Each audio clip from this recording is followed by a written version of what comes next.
My political record and my head was always there, always has been there. But I must say that it took life's experiences for me to absorb the real importance of it all. I've been blessed early in my life with children when I was very young, and I have been blessed at a time when I'm not so young anymore. I have experienced along the way the ultimate tragedy that a father can have and the ultimate blessing that a father can have. And with regard to Miss Hayden, I can only say that after, for the first time in my life, seeing a sonogram of my own child, I will never think the same exactly again. I guess more appropriately stated, I will never feel exactly the same again, because my heart now is fully engaged with my head.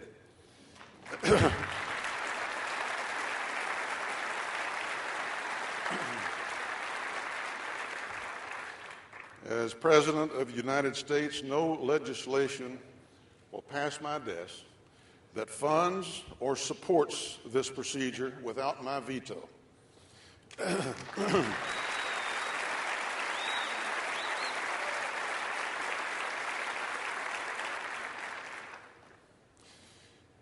Our country is based upon the rule of law.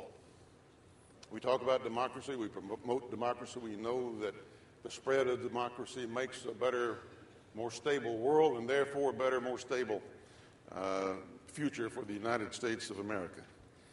It is a shame that too often it is the judicial branch of government that violates our own rule of law. They are engaged oftentimes in making social and political policy that would have amazed our founding fathers. There's no better example of that than Roe versus Wade.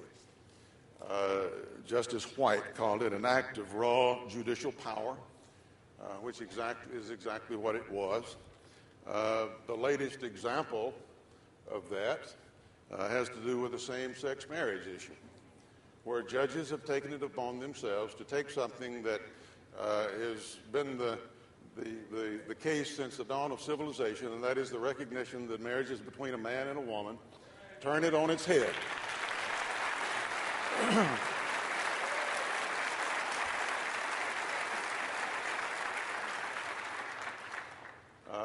When I was in the Senate, we fought for the Defense of Marriage Act, passed that act, basically defining marriage as between a man and a woman, and saying one state, if they do such a thing, does not have to be recognized by another state when someone moves to that new state. This is a totally judicially created problem. I propose a constitutional amendment which will stop this particular brand of judicial activism in its tracks. This is...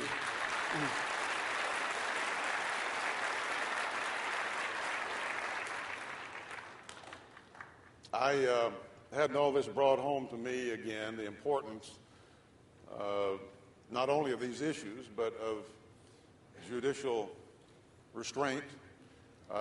When I had the opportunity to receive a call from the President of the United States, who asked me to help Judge John Roberts, now Chief Justice John Roberts, get confirmed through the Senate for the United States Supreme Court. I believe he will go down as one of the great Chief Justices. We just need more of them. And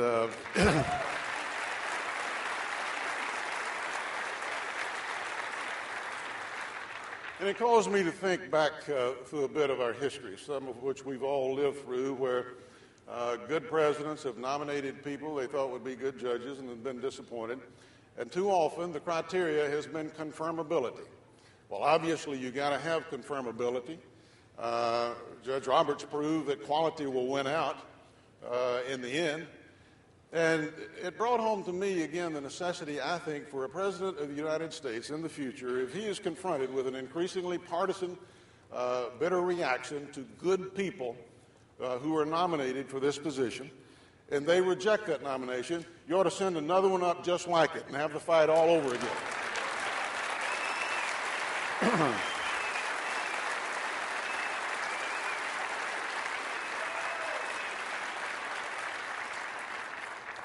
That's a fight we can have with the American people, before the American people, all day long.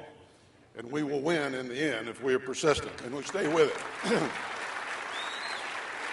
it.